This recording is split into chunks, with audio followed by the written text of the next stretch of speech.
ഇന്ന് വളരെ വൃത്തികെട്ട ദിവസമായിരുന്നു. വൃത്തികെട്ടെന്ന് പറഞ്ഞു കഴിഞ്ഞാൽ വൃത്തികെട്ട ദിവസം. അപ്പം ഞാൻ വിചാരിച്ചു എന്തായാലും വീട്ടിലിരിക്കുകയാണ്, വലിയ രസമൊന്നുമില്ല, വെളിയിലോട്ട് പോകുന്നത്. അപ്പോൾ എനിക്കൊരു ഡയറി വാങ്ങിക്കാനുണ്ടെന്നുള്ള കാര്യം ഓർത്ത് ഞാൻ നേരെ ഡോളറാമയിലേക്ക് പോകാമെന്നങ്ങ് തീരുമാനിച്ചു.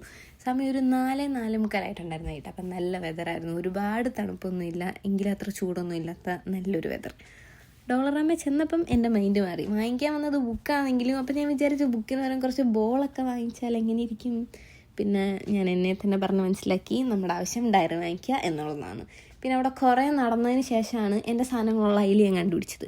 അങ്ങനെ അവിടെ ചെന്നിട്ട് നോക്കിയപ്പോൾ ഇഷ്ടം പോലെ ബുക്ക്. എനിക്ക് വേണ്ടത് വരയിടാത്ത ബുക്കാണ്. എനിക്ക് വരയിട്ട ബുക്കിലെഴുതുമ്പോൾ ഒരു സുഖം കിട്ടത്തില്ല. അപ്പം ഞാൻ കുറേ നോക്കിയതിന് ശേഷം സ്കെച്ച് ബുക്ക് എടുത്തു. അതിനകത്താണെന്ന് തോന്നുന്നു ഇവിടെ നോർമലി വരയില്ലാതെ ഞാൻ കാണുന്നത്.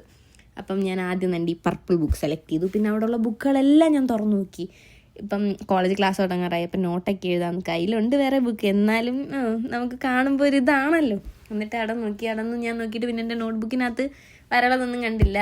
അവസാനം ആ പർപ്പിൾ ബുക്ക് എടുത്തത് മാറ്റി വെച്ചിട്ട് ഞാൻ ഈ വുഡൻ കളറിലൊരു ബുക്ക് എടുത്തു.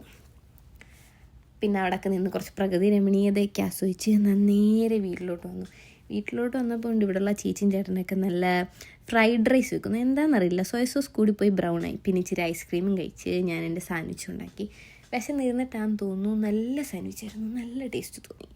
പിന്നെ ഇവിടുത്തെ ചേച്ചി എനിക്ക് അത് ടോസ്റ്റ് ചെയ്ത് തന്നു. ഗൈസ്, ഇവിടെ ഉള്ളവരൊക്കെ അങ്ങനെ ഫുഡൊക്കെ ഉണ്ടാക്കി കഴിഞ്ഞാൽ എനിക്ക് കുടിച്ചിട്ട് തരും.